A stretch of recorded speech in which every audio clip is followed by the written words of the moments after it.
M. Night Shyamalan is back, people.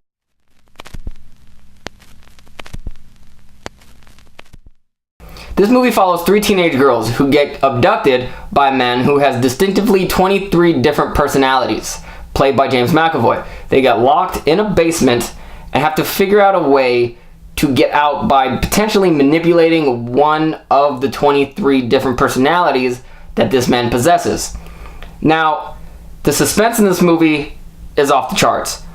Loved it because when James McAvoy enters the screen, you don't quite know exactly which personality you're going to be dealing with at that particular time.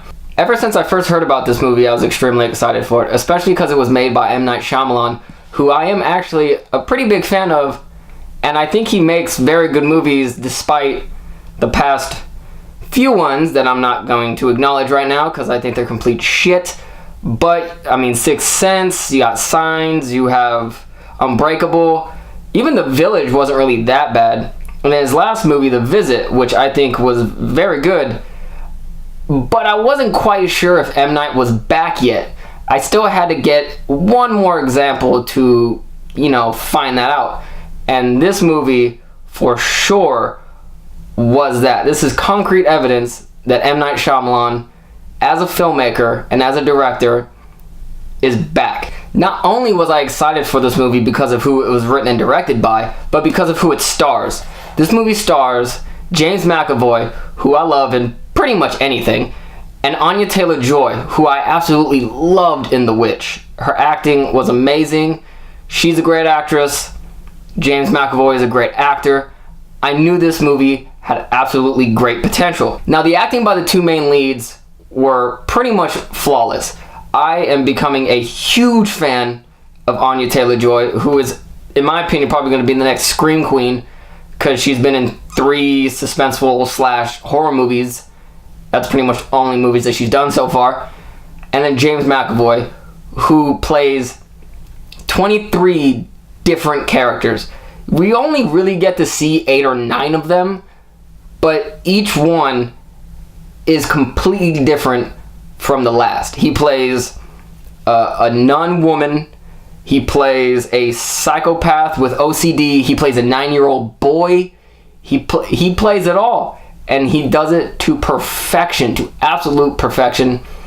If this came out around a better time, I think it's an Oscar-worthy performance by James McAvoy. Absolutely. I think he acted his ass off for this movie. And originally his role was supposed to go to Joaquin Phoenix, which, because of scheduling conflicts, he couldn't do it. So James McAvoy only really had a month to prepare for 8 or 9 different roles. That is unbelievable, and he pulled it off so well. All my credit goes to James McAvoy. Now, as far as M. Night Shyamalan goes, the writing, perfect. I think this is his best written movie since maybe Signs or The Sixth Sense. It's up there. It is absolutely perfect. Every line James McAvoy has is perfect. It is absolutely written perfectly.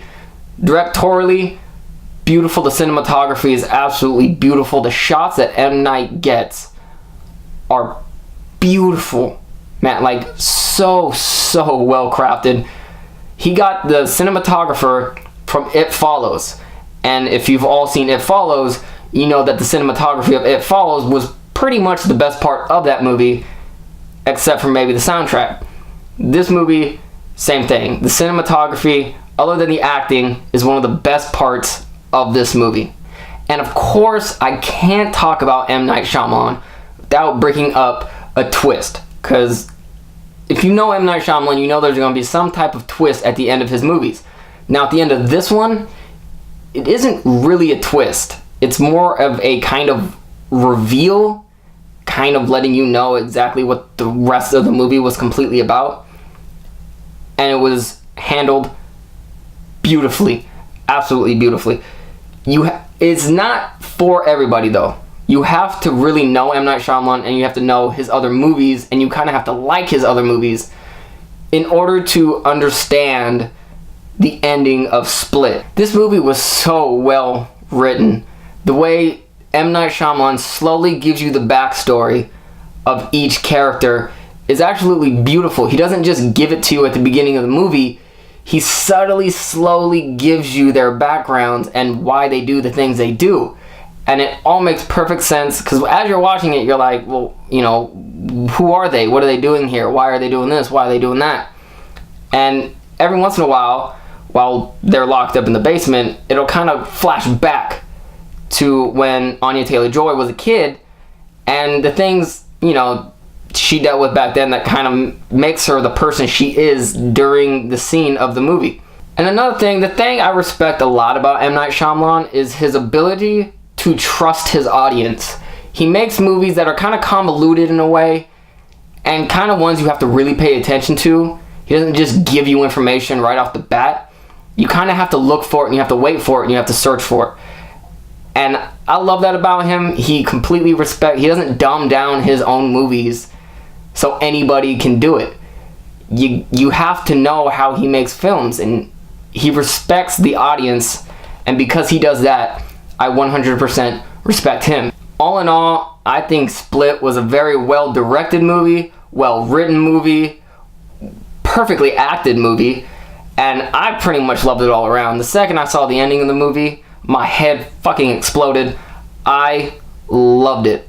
Absolutely loved it. I'm going to give this film a 9 out of 10. Loved it. I strongly suggest you go see it now. If you've seen it and you have a different take than me on the film, please comment below and let me know, and we can start a conversation. Please keep it nice down there. I know how YouTube comments go, so please be civil.